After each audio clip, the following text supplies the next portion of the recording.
Where do you begin writing your memoir?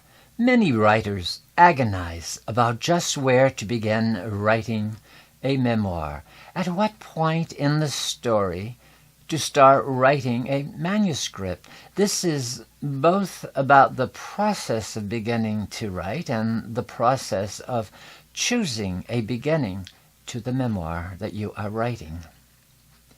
There are, of course, many places where the writing process and the story can be launched. Let's consider the question. Is there a best point in the story to begin the writing of your memoir? Many people will say, from the beginning, chronologically. Of course, this may be a great place for the reader to start reading your story, but I don't think it is the best place to start composing. But before we get into today's topic, however, I want to welcome you to the Better Memoir Writing Masterclass channel. I am Denis Ledoux, author of the classic granddaddy of memoir writing books, Turning Memories into Memoirs, and I am also the founder of the Memoir Network. The answer to where to start writing, I believe, is actually quite simple. Start writing your memoir from anywhere in the story you feel like writing about on the day you start. Simple, isn't it?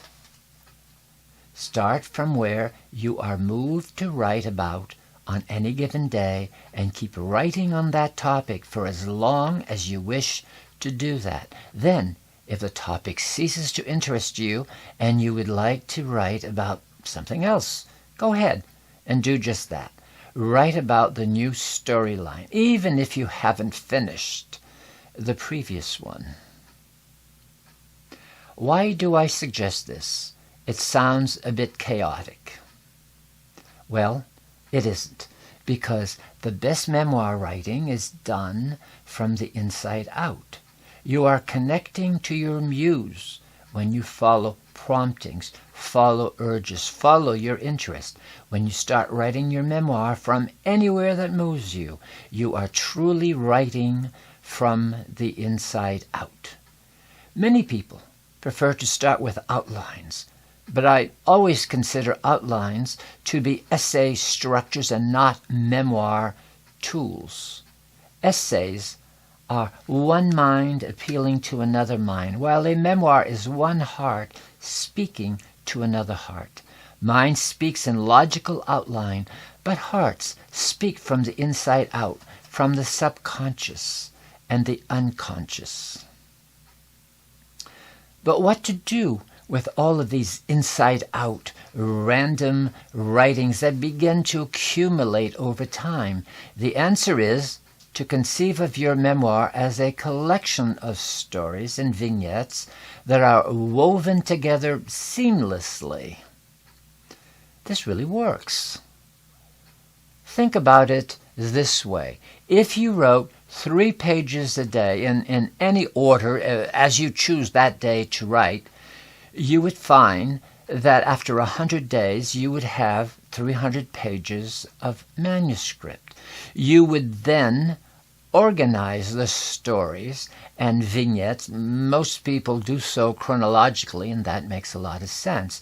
You will find some stories to be repetitive, and you will combine these to have fewer stories on the same subject.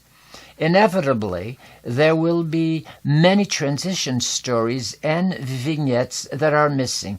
These you will then write into your text and insert in their proper place in the manuscript. Only you will know that the vignette between pages 179 and 184 was written first of all of the stories in your book. The reader will not even suspect it. For the reader, the memoir will begin on the page that you designate as page 1. While this is certainly not always the case, the beginning of the memoir the place that more than any other in the book creates a tone to the story, may have been written last. In fact, writing or rewriting the first chapter of your memoir is frequently the last thing you do in the writing of your book. It certainly is among the last pieces that I polish in my own writing. So don't sweat. Where do I start writing my memoir? Where the reader starts reading your memoir is not where you chose to begin writing your memoir. To repeat, the place in the story at which you begin to write a memoir manuscript is almost never the place at which readers will begin to read your stories in its book form. So, begin someplace, any place that moves you to write, because beginning someplace is the way it is done. Without a beginning, there can be no ending. It is only much later that you will know where to place this initial piece of writing, at the beginning perhaps, or elsewhere in your memoir. The first chapter written for a story may be only a warm-up and not worth preserving. The real beginning of your story can sometimes occur in a piece written much later. Move that piece that ought to serve as your lead to the beginning of your story, of your memoir, and consign your warm-up paragraphs and chapters where they belong, either in the wastebasket or as vignettes in their proper place elsewhere in the manuscript. You'll be very glad that you didn't hide your true lead under unnecessary false starts. Now for a marketing point. For your introduction or preface, choose a moment that is the zenith or the nadir of your story. The last sentence in the introduction is something like, "How did I get to this point?" And here you mention a zenith. How did a poor man like me become a millionaire? That certainly is a high point.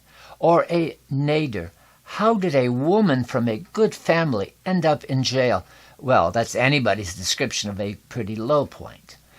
The first chapter, the chapter you call chapter 1, and the rest of the book will provide the answer to this question that you pose inside of your preface or introduction.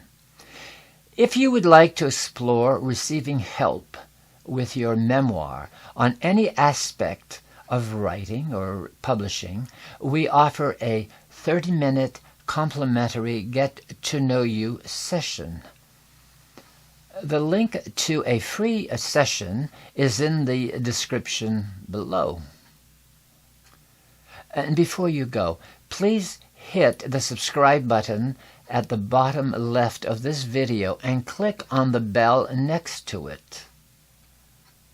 Subscribing assures this memoir writing masterclass will appear on your YouTube homepage and recommendations bar.